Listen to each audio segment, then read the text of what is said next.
This is the continuation of the previous story. Check my channel for part 1 and 2 to get the proper understanding of the story. The day after the bank, I thought I would finally breathe, but my phone rang at 6:12 a.m. A strange number. I picked. Hello?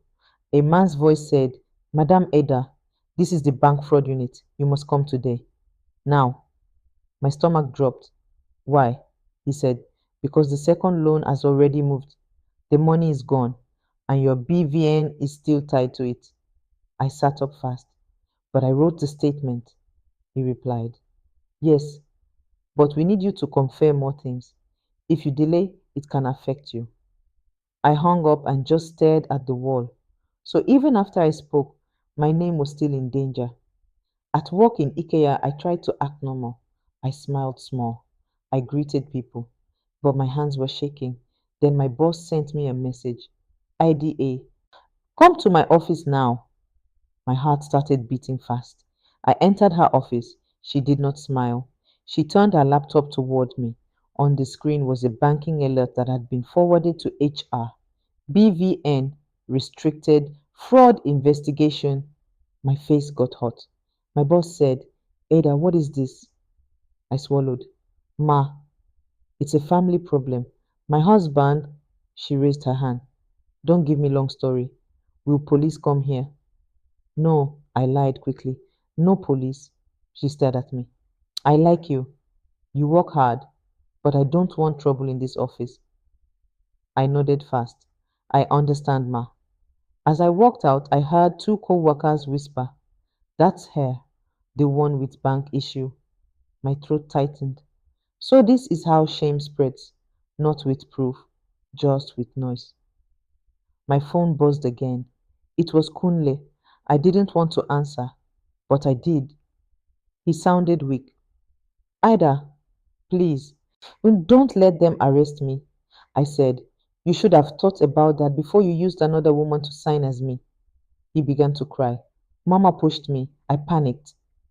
I almost laughed, a grown man, still saying Mama pushed me. I asked him, Kunle, are you ready to fix this properly? He said quickly, Yes. Tell them it was misunderstanding. Tell them you don't want case again. I went quiet. So that was his plan.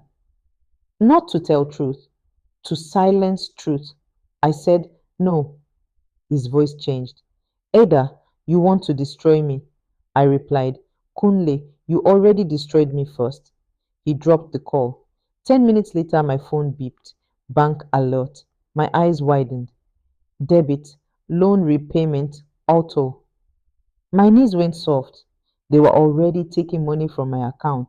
Even after my statement, I ran to the restroom and cried without sound. Then I wiped my face and called the fraud unit back. Please, I said, they are already collecting money from me. The man replied, Madam, come now. Bring your ID. Bring your marriage certificate if you have. Marriage certificate, that paper that once meant love. Now it was evidence. I packed my bag and told my boss I needed an emergency break. Outside, Lagos sun burned my face.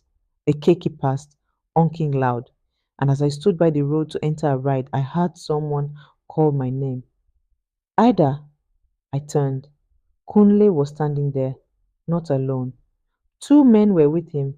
One wore plain clothes, one had a badge on his belt. Kunle walked closer and said the words that made my blood freeze. Ada, they said I should bring you in too. The badge man looked at me and asked, Are you Ada Adeyemi? I couldn't speak because in that moment I understood something scary. Kunle was not coming to save me. He was coming to share the blame. Tell me the truth. If you were me, would you run or would you stand and fight with the truth? The man with the badge looked at me again. Are you Ada Adeyemi? He asked. My throat felt dry. Yes, I am Ada. He nodded. Come with us. I stepped back. Why? I'm going to the bank fraud unit right now. Kunle rushed to talk. Ada, please, just come. It's small questions. Small questions. That's how trouble starts. I looked at the badge man. What is your name? He showed the badge quickly. too quickly. I couldn't read it well. The other man, the one without a badge, grabbed my elbow. Madame, don't waste time. I pulled my arm away. Don't touch me. People on the street started watching. My heart was beating fast, but my mind was clear. I turned to Kunle. Is this your new plan? To scare me? Kunle's eyes were tired. Ada, please. They said if you don't come, they will mark you as running. Running from what? I asked. I'm the one that reported fraud. The badgeman sighed.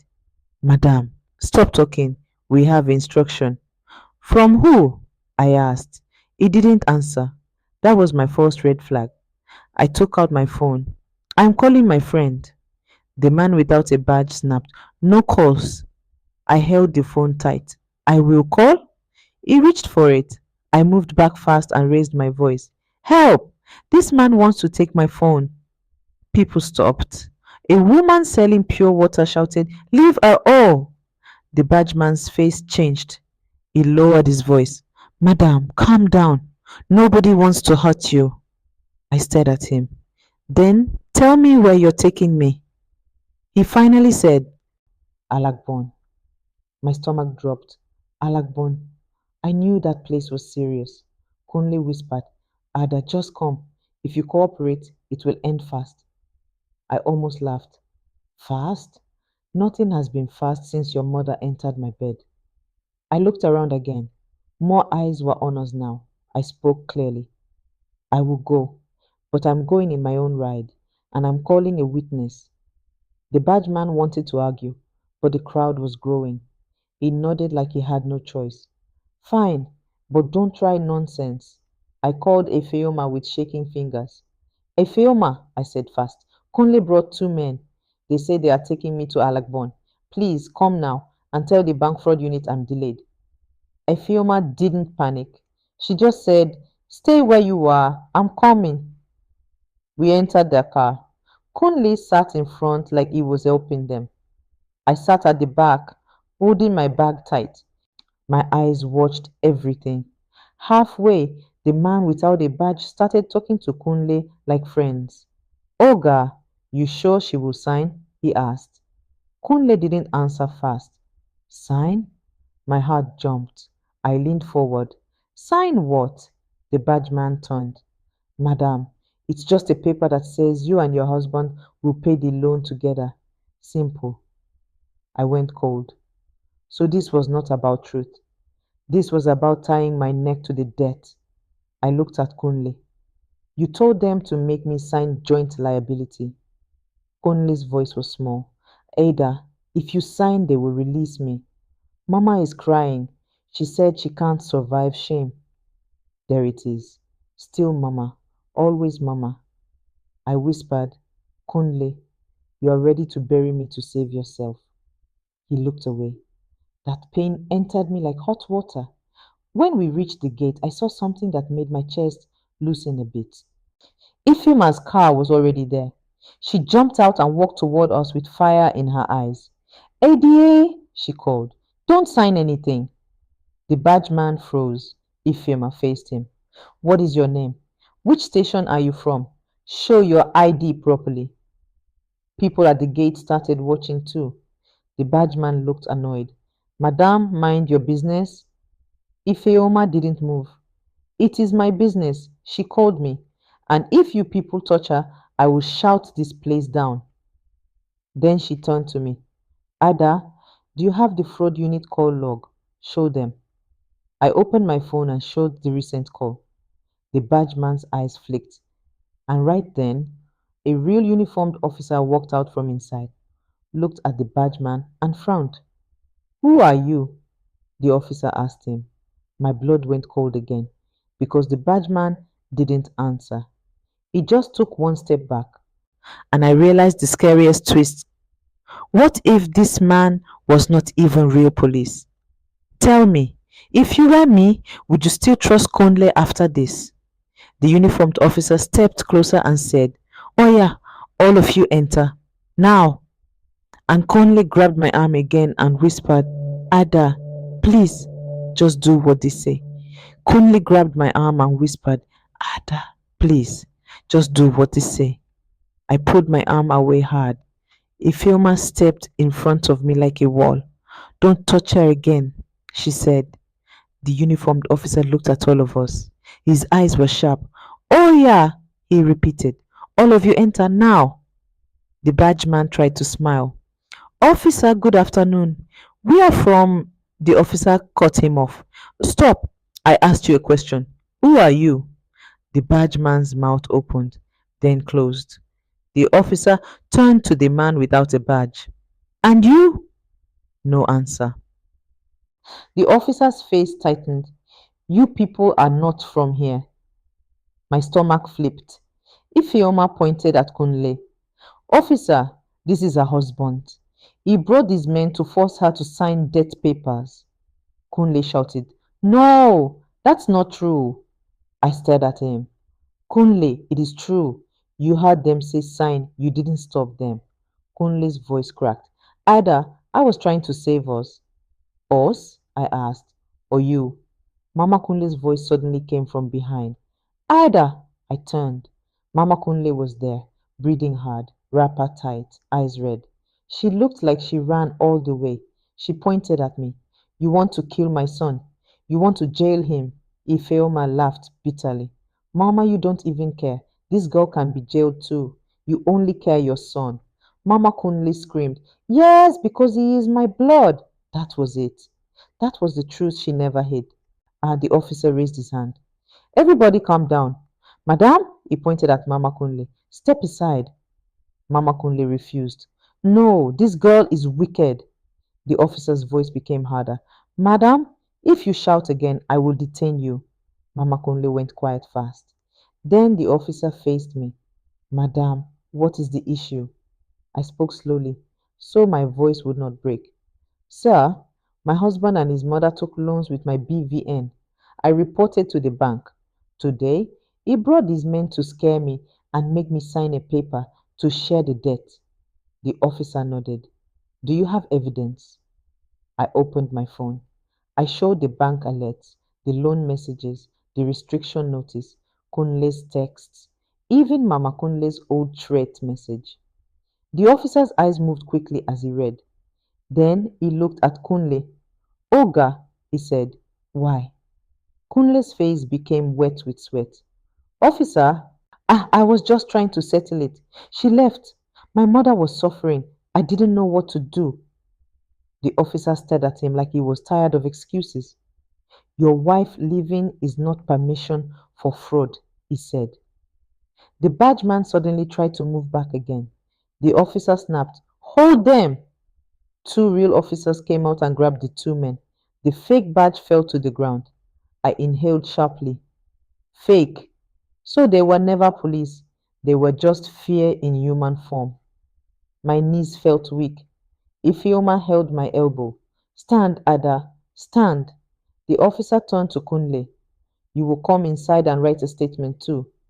Kunle panicked. Officer, please. It's my mother. She pushed me. Mama Kunle shouted. Yes, I pushed him. Arrest me instead. I looked at her and felt something strange.